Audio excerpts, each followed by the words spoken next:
First, to turn nothing into something, you start with ideas and imagination. Now, it's hard to call ideas and imagination nothing. How tangible are ideas and imagination? It's a bit of a mystery.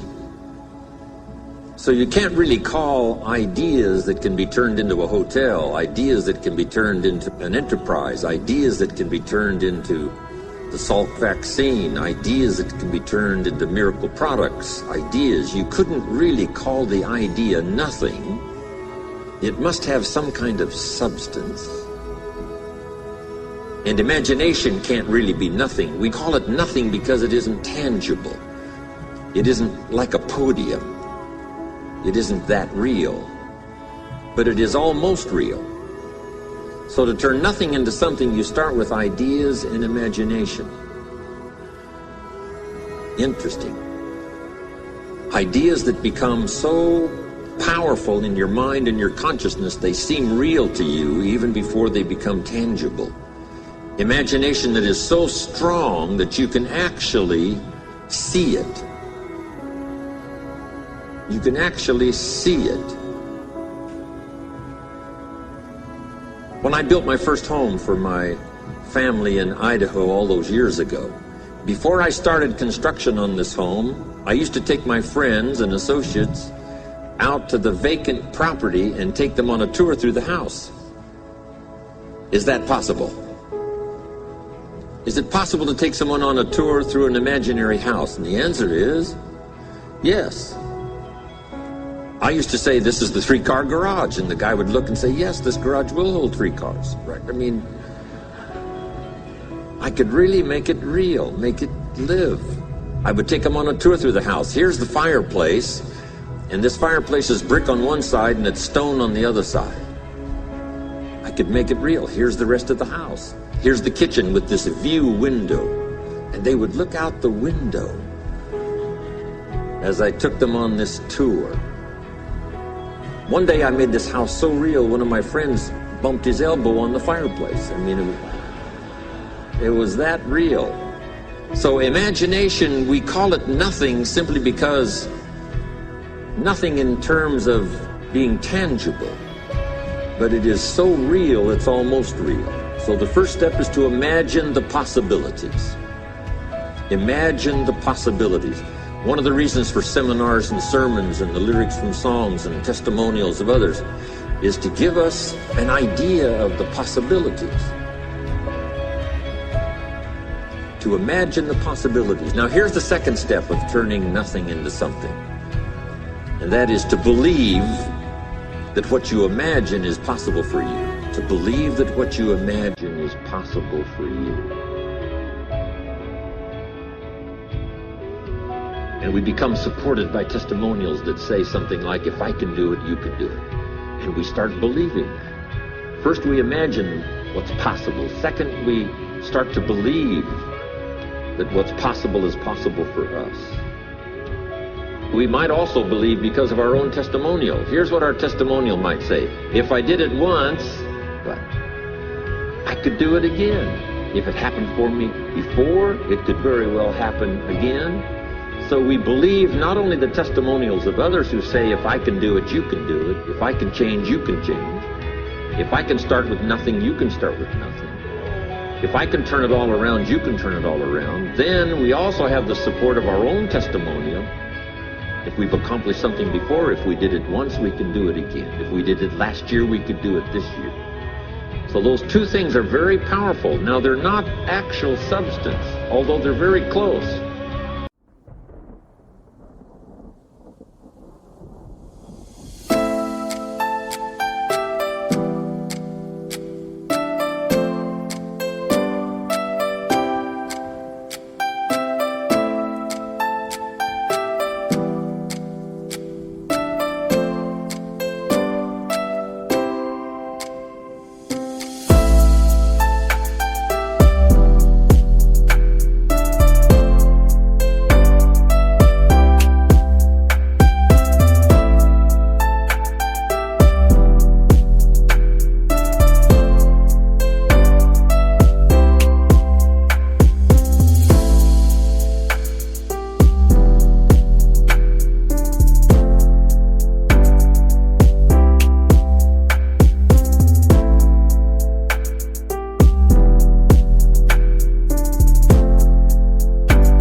One is to imagine the possibilities. Two is to imagine that what's possible is possible for you.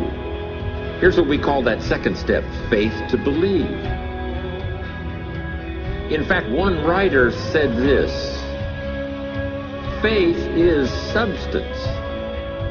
An interesting word, that the powerful ability to believe in the possibilities that are possible for you. If you have faith to believe, that faith is substance.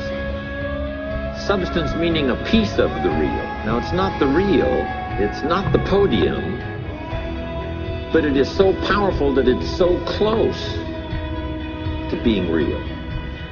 So the writer said the faith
You go to work and make it a podium. You go to work and make it a hotel.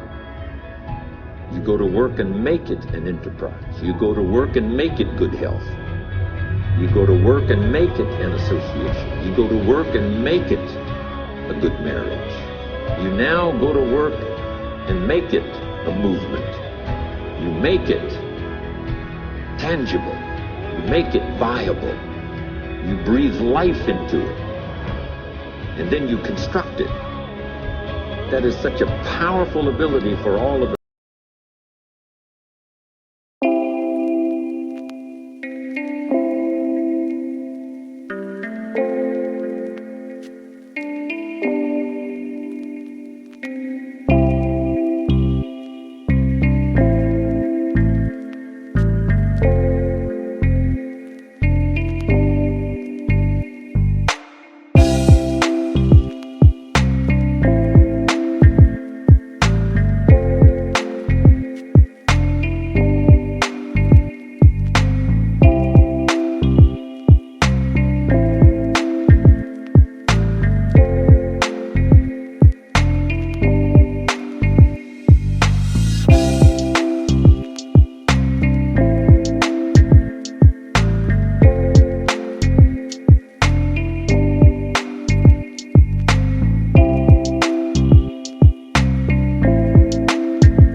Human beings.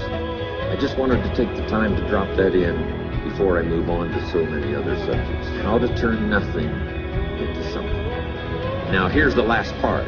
It takes the disciplined activity to turn nothing into something finally.